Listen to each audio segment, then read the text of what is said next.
Thank you so much for having me. Great. This show was amazing. I've told everyone it convinced me never to buy a house in LA. It did its job, if that's Why? what it was.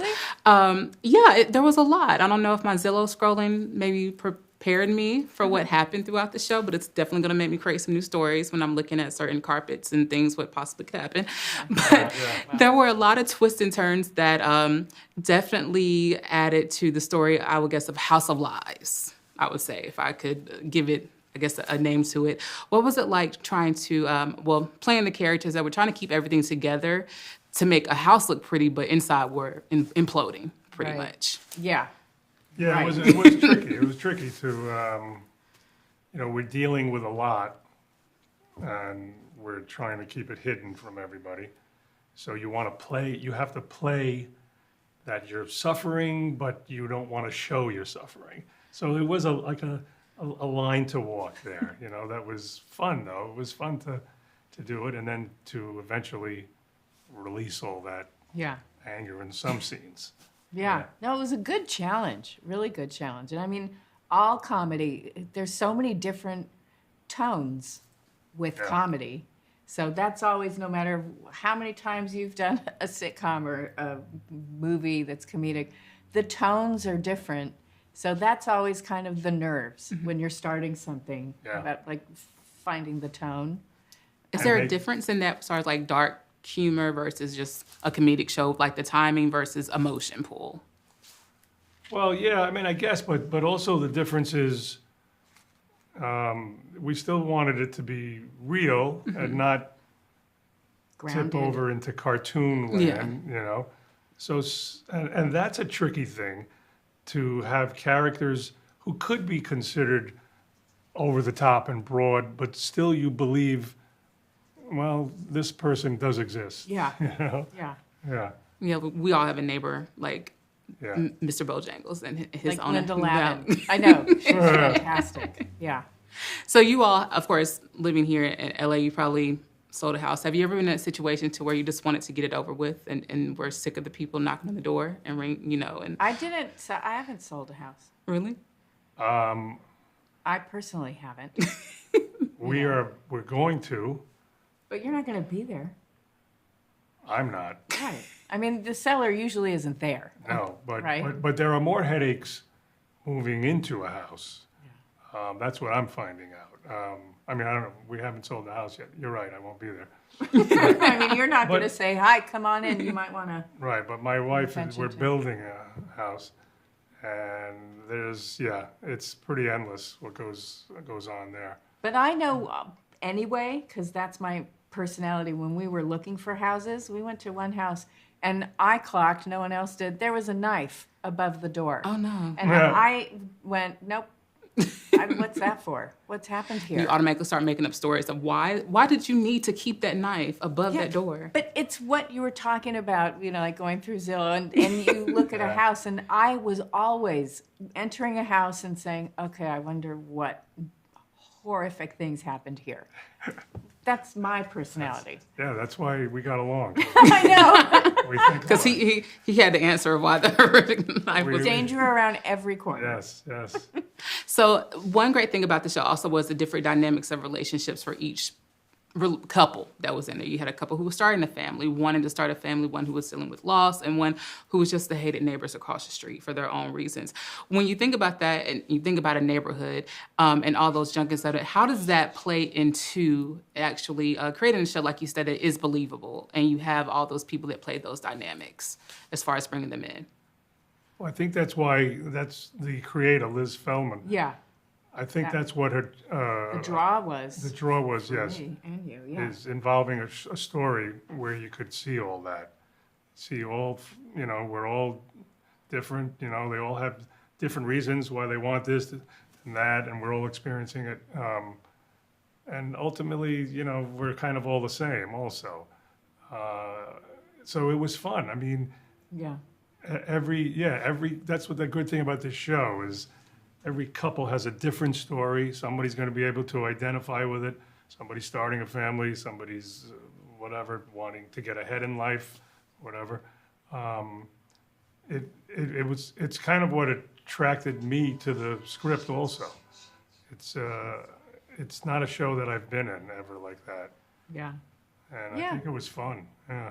Well, anyway, when you're about to move into somewhere and you're finding the place you're imagining, if you see your life in this Yes. place, does it represent what you see for yourself? And for this couple who's leaving the house, Lydia, who I play, doesn't want to leave because she had all she wants to hold on to the happy stuff that happened there, even though now it's all empty. It's just them. I personally love being the unliked neighbor because I think that means people stay out of your business a little bit longer. So, but in your case, that did not work out, as we will see in the show. So, with being that in this role, how did you see that play into your character with being the unliked person? I think that she doesn't even care. She doesn't care, which is much like, I mean, as opposed to other characters I play where all they want to do is people please. She's none of that, which is really fun to play. I also think that, the idea of her wanting that house is everybody else wants it because they think it's beautiful. She just wants it for some kind of status or to change it or the monetary thing. So I think it says a lot about about who she is. And with being the people pleaser. Well, yeah. Look at JD. It was so funny to play someone, to play alongside someone who's so cutthroat and driven, while my character seems to have at times given up on himself and life. But yeah, in terms of the neighbor thing, it's just funny. It makes me think about like the neighborhood I grew up in, like, great neighbors. And then when you get a little older, it's like, okay, got some odd neighbors or some, just always kind of funny stuff happens. But yeah, that's one thing about this show is that I think everyone's going to be able to identify with like the idea of like people are always striving to have like, better car, better house, sometimes even a different spouse. Like some people just can't be kind of grateful for what they have. And I mean, it's good to be ambitious, obviously, but then there are times when it's like, gosh, you should just enjoy what you have. Yeah. Margot? There were She likes to have a lot. Gucci. Gucci. There were so many twists and turns as far as how things played out to where we realized that the core of, especially both of your characters, there was a lot lying underneath to where you had a lot in common that, really didn't know really if Margot would have told the truth in the beginning and if JD would have been a little bit more appreciative of where he did come from rather than trying to people please. They had a lot more in common than they would have thought. When you look at that, the foundation, I guess, of building a home, how important would that be in a relationship sense, especially with a marriage? I think, it's funny you say that because I think JD's one of those guys, being an actor in Hollywood, he really needed Margot to be like, you can do this and you can get this and you're better than that guy, and we need to get a Mercedes station wagon or whatever she was saying to inspire him. So I mean, it's like you do see it in relationships where one person's the alpha and the other one's the kind of more quiet, thoughtful one. I mean, occasionally you see it like out here when you get like two alphas together and they're usually the head of a studio or WME. I think they both have a hole in their hearts. Like he needs, I think as an actor, like his type of actor, he really wants the adulation. He wants to be somewhere where he feels like seen and appreciated. And she knows that about him, so that she kind of plays into that. And I think for her, she has this insatiable need for more. And it's not necessarily, it's more of anything and everything, and to have more than anybody else. So I think between the two of them, I think it works in some weird way, but it's also like he's very easy for her to mark in terms of getting what she wants from somebody who she thinks will also bring her status. And if you looked at it, Margot was actually a great actress. Yes. Yeah. She played a lot of roles throughout. Yeah. A lot of roles. I mean, throughout such that. a good actress that like she has this drunk scene that I always loved, and it was one of those things where I was saying like, okay, is she overdoing it or is she underdoing it or is she playing more drunk?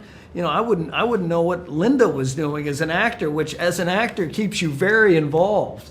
I mean, I can start to daydream while in a scene with someone, but I did not do that with Linda. Well, you weren't good with improv anyway. Yeah, no, exactly. Oh my God, but he's great in real life. Some of the stuff you came up with made me laugh so hard. Well, thank you both so much. I can't Thank wait for you. everybody to see it. Appreciate It was it. great. Again, we'll not buy a house in LA, but Yeah. Even if you two were my neighbors, it would be okay. Thank you. But thank you. Thanks Have a good very time. much. Appreciate Thank it. you. So you two in this character in No Good Deeds, you all had a very unconventional relationship. And you had to figure that out while trying to go into an unconventional house purchase. So what was that like portraying two characters that were trying to get to know each other while trying to get to know a house? Yeah, I'll go for it. Okay. I think what was a part of what made that easier for us is that OT and Teyonah are also getting to know each other. So but we have to play this couple who's known each other not that. I mean, Right. maybe a couple months, a Right, yearish but longer to be in than a we. pregnant relationship, it's Yeah. Right. quick. Everything accelerates really fast. So I think it was a lot of fun we had to have a lot of conversations about, okay, well, in normal life, if you're pregnant at this point, you probably know XYZ about the other person. And so we had to get rid of those assumptions and really talk about, no, that's not actually what I think we know. We would be starting from a 0.0 in this aspect, but maybe 150 in that aspect. Right. So just really trying to figure out the modulation of what we knew and what we didn't. But I think that the discovery of each other is also mirrored by, in the show, there's so many discoveries. Like, the one of the best things I love about watching this show is like, every episode you're like, what? This happens? And then, the episode ends. You're like, I gotta watch the next one. So there's this like discovery of the house, discovery of secrets, discovery of each other. And so it's really great. I love the fact, this kind of inspired me those times where you're just scrolling on Zillow at night and you look at something like, I wonder why they're moving. I wonder what happened here. Why did they choose that carpet? And then you look at your character and he's literally a writer. So to see that, to build these stories and have someone who creates them, what do you think it is to everyone when they're looking for a house to create their own story, especially when they're trying to raise a family or starting one? Yeah, I don't know. I feel like we're narrativizing animals, ultimately. Like, it's one of the things that distinguish us from other animals is that we tell stories, we tell fictions, and from there we create governments and societies and all sorts of things. And it's how we as human beings understand the world. And so it's natural for us to see a bunch of things and create a story around it. And another great thing about the show, there were different dynamics of relationships. You see one family who's grieving something, one family who's trying to create something. But there was the dynamic with your mother in this aspect, trying to bring someone. Wonderful mother. And that's very apparent in, relationships, especially, but on yours, it was new. You didn't know how quite tight that one was. What would that be like as far as working that out in real life, possibly, for a couple? Again, learning each other, learning the house, and then, but mama too. Yeah. Wonderful. So, shout out to Anna Maria Horsford, who is just amazing, a Yeah. legend. Such a honor and pleasure to work with her. Hilarious.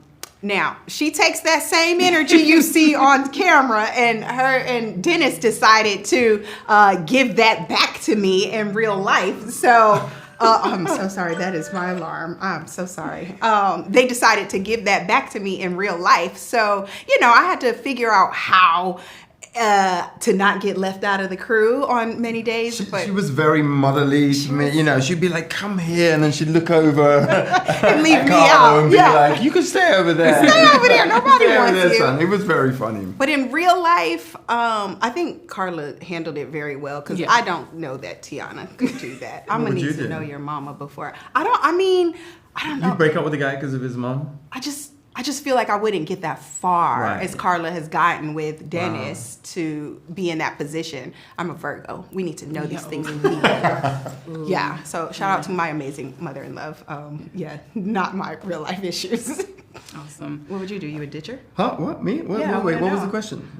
Would you bring your mother along? Would mom have a mother's 100%. 100%. I love my mom.